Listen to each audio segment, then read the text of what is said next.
स' नोंथाङा बे जबखौ एप्लाइ खालामनो थाखाय मेट्रिक एबा 12 पास जाबानो एप्लाइ खालामनो हागोन आरो नोंथाङा ग्रेजुवेसन आरो पोस्ट ग्रेजुवेसनबाबो एप्लाइ खालामनो हागोन। स' बेनि दरमाहा एबा पार मान्थनि CTC जाहैगोन 17,500 निफ्राय 58,500 सिमहालागै जागोन। स' नोंथांमोना बे जबखौ एप्लाइ खालामनो थाखाय आंनि भिडिअनि डिसक्रिपसन बक्सआव मोनसे लिंक मोनगोन। बे लिंकआव थुनानै फैबानो नोंथांमोना बे जिअ'नि मेन अफिसियेल साइटआव सफैगोन। ओमफ्राय बिनि उनाव नोंथांमोना बे साइटआव सफैनायनि उनाव नोंथांमोना गाहायाव स्क्रल डाउन खालामबानो जाबाय। गाहायाव फैनानै नैबेहाय एप्लाइ नाउ होननायाव मोनसे अपसन मोनगोन, बेहाय नोंथांमोना क्लिक खालामबानो जाबाय। स' नोंथाङा बेहाय लगइन खालामनो थाखाय नोंथाङा रेजिस्टार खालामना लाग्रोनांगौ जागोन। बिनि थाखायनो नोंथांमोना बे निउ इउजार होननायाव थुब्लानो जाबाय। बे निउ इउजारखौ थुनायनि उनाव नोंथाङा नोंथांनि इमेल एड्रेस, जाय इमेल एड्रेसखौ नोंथाङा इउज खालामो, बे इमेलखौ बेहाय लिरना होनांगोन। स' नोंथांनि मेन इमेलखौ नोंथाङा बेहाय लिरना होबानो जाबाय। स' नेक्स्टआव नोंथाङा बेहाय पासवार्ड क्रियेट खालामदो। पासवार्डखौ ओमफ्राय कनफार्म खालामदो। बे पासवार्डखौनो सेम पासवार्डखौनो बेहाय कनफार्म खालामदो। बेनि उनाव नोंथांनि फार्स्ट नेम एबा नोंथांनि मेन नेमखौ लिरदो।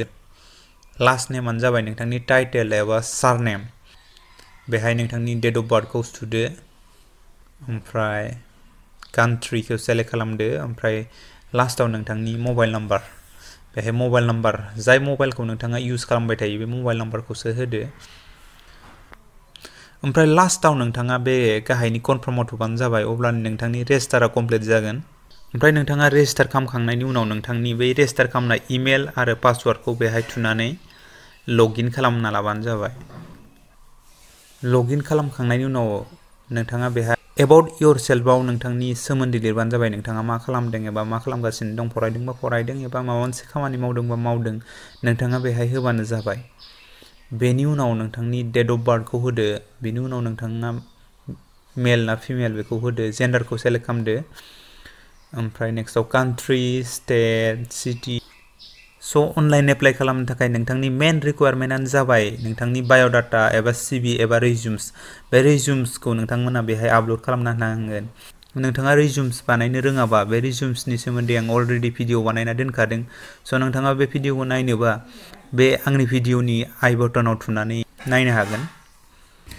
जब एप्लाइ खालामनो थाखाय नोंथांनो नोंथांनि गोनां जानाय मुवा एबा बेसिक रिकुवारमेन्टआनो जाबाय नोंथांनि बाय'डाटा एबा रिजुम्स एबा CV। बेनि उनाव नोंथाङा बानायना लानाय बे रिजुम्सखौ नोंथाङा बेहाय आपल'ड खालामना होबानो जाबाय। चुज फाइल खालामनानै नोंथाङा नोंथांनि फाइलाव थांना बै बाय'डाटाखौ डाउनल'ड खालामना लानाय बाय'डाटाखौ बेहाय आपल'ड खालामना होबानो जाबाय। बेनि उनाव नोंथाङा नोंथांनि फेसबुक लिंकखौ बेहाय होजागोन। फेसबुक लिंकखौ होआबाबो नोंथाङा बेखौ लिभबो खालामजागोन। ओमफ्राय नेक्स्टआव थुब्लानो जाबाय। नेक्स्टआव थुब्लानो नोंथाङा बे जबखौ एप्लाइ खालामनो हासिगोन। स' दिनैनि भिडिअआ एसेनोसै। नोंथांमोनहा दिनैनि भिडिअखौ नायनानै मोजां मोनदोंबा लाइक, शेयार आरो कमेन्ट खालामनो दाबाव। गोजोन्थों।